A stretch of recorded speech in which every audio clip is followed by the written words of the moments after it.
Hello, and welcome to this week's Ask Me Anything About Summer Camp. I've been doing this series for about a month now, and we'll be continuing through June.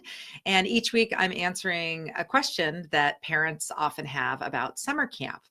My background is I've been a summer camp director for 34 years, so I've heard a lot of questions over the years, and oftentimes many of the same ones. So I decided to do this series as a way of just educating parents, especially parents who are new to summer camp, about some of the questions and issues that you might be thinking about leading up to the summer and sending your child to summer camp.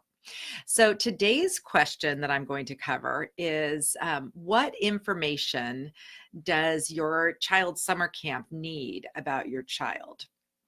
And I think as a parent, sometimes we're just inundated with all these forms and things that we need to complete for school and for different programs. But just speaking from the perspective of a summer camp and having worked with many kids over the years, it's really important that you take the time to get the correct information to your child's camp. So a couple of just tips. Number one is make sure they have your contact information. I know that sounds kind of silly, but if you have, a cell phone and a work phone, and if you have a co-parent, make sure that the camp also has their contact information.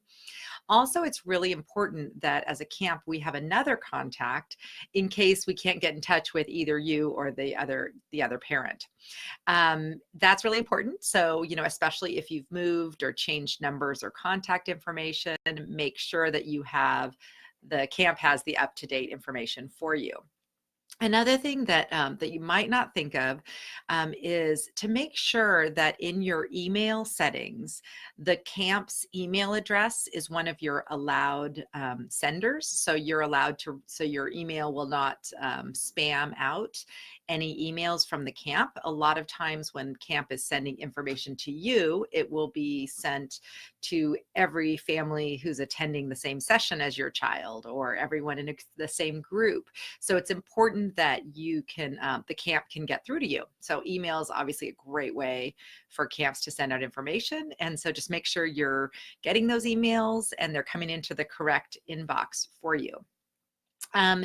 Other things, and I'm sure that especially if you've been dealing with these things with school, you know how important it is to make sure that you give your child's camp information about any allergies that they have, whether that's food or medicine or environmental, as well as any medications that they take, whether it's regular or not. Usually these would be completed, you'll give this information on a health history form or a medical form of some kind. And obviously, it's really important. Camps are required to administer medications ourselves. It's an accreditation standard. So there are certain medications like asthma inhalers or EpiPens that kids may be allowed to keep on them during camp, but the health staff at the camp still need to be aware of all medications that are coming with your child to camp. And if your child does take any regular medications, it's really important that those get, sent to the correct people at camp and that it's documented properly. A couple of things about prescription medications is that camps do need, the health personnel at camps do need the prescriptions to be in their original container with your child's name on it. So it can't be a prescription for someone else. And the dosage that you're asking the camp to give needs to be what it says on the bottle. So that's really important to make sure before camp that you get the correct medication information and it's in the correct packaging for the camp. Another thing that just came up recently, we get a lot of calls about this, is the camp does need to know if your child wets their bed occasionally or every night or whatever the situation is. And it's best to discuss a plan with the camp for how your camper will be handling that at camp and what help or assistance they might need from their counselor. It is a very common thing that many kids face even well into their school years.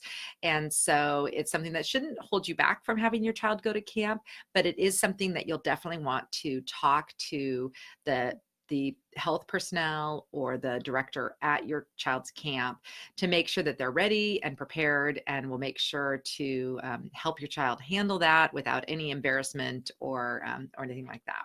So that's really important. The other thing that you may not think is necessary, but it's really kind of important, anyone who's going to be working with your child, even if it's just for a week, you are the expert on your child. So it's important that you give information, any information about circumstances that are going on or have happened recently, or any behaviors that you've seen in your child that maybe you're a little bit concerned about. It's important that the camp knows about anything that might be impacting your child during their stay. So, for example, if you have a relative who's been ill or or a recent death in the family, or some big change in the family, like a divorce or a new baby being born. There's all kinds of things that, it impacts people differently, but you know best about how it's impacting your child.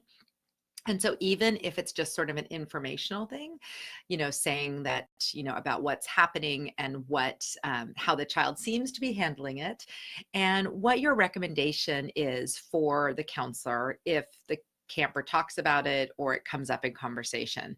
It's really helpful for us, the more information you share about your child. Again, you're the expert on your child, and we want to make sure they have a great experience. So we really need to partner with you to make sure that we, respond appropriately to different things that come up. And you know best what that means. So please don't hold back on sharing things, even if they're somewhat difficult. The way most camps forms work is that they are confidential only for the people who need to have the information. So, for example, health information is for the medical personnel, and the counselors are just informed of what they need to know about, either, like, for example, if the child takes medication twice a day, the counselor is informed to bring them to the wellness center or infirmary twice a day for the medication, but doesn't need to be informed what the medication is. But of course, counselors do need to know if a camper is carrying an EpiPen or an inhaler or something on them, or if the counselor needs to help carry that. So that's for medical information. For more personal information about campers' behavior, generally that's only shared with the people directly working with your child. So your child's counselors, perhaps their head counselor, and the director or administrative personnel in charge of that area. So it's not something that the camp is going to share with people who do not need to have the information, but it will be shared with the people who need it to ensure your child has a successful experience. I think sometimes parents feel like they don't want to get their child labeled or have people have a negative perception of their child before they get to camp. So they might choose to hold back some information that's pretty important or relevant. So if your child's been, going through anything at school or having any issues socially, or in really anything that you've noticed in them, that's really important to share with your camp. And you really want to make sure that you're feeling comfortable that that you can share that, so that you can make sure your child has a really good experience. So those are just a few things. Really, like, the final thing is just every form that your camp sends, whether it's about travel or questions about skill level at different activities, whatever it is that they ask, please take the time to thoroughly think about and complete those forms. Many of them are often available online, which is really convenient. But even if they're not, and you have to fill it out on paper, know that it's really important for your camp personnel to have that information in order to help your child have a great experience. And it's really important that you get those forms in on time. I think at most camps need the information at least a month in advance. Some might have a later due date, but know that the reason that we need those forms ahead of time is so that the information can be communicated to the correct people at camp. So if you are planning on sending your child, to camp on the bus with their forms, know that those forms will not be processed or to the people before your child gets there. And especially when you think about things like allergies or medications, it's really vitally important that camps have that ahead of time. So if you haven't yet filled out your child's forms for camp this summer, take a few minutes to do so, and think about what it is the camp personnel need to know in order to just help your child have a fantastic experience this summer. If you think of anything else that I've forgotten, whether you're a camp professional listening to this or a parent, please feel free to add in the comments any other information that you think it's important that camps have before children get to camp this summer. And finally, if you're still thinking about camp and you haven't made plans yet for this summer, I have a great series of interviews that I did with some fantastic day and residential camp programs. And you can find those on my website at sunshine-parenting.com. I'll also put a link in the comments here so you can check them out that way too. And if you have any questions about summer camp, I'd love for you to send it to me. Send the questions via voicemail. I have a voicemail recorder on my website. Or you could also send me an email at audrey@sunshine-parenting.com, or you can comment just right here. So look forward to answering more questions in the coming weeks. I'll be here every Wednesday at 1 p.m. Pacific time through June. So have a great rest of your week, and hope you have many happy campers this summer.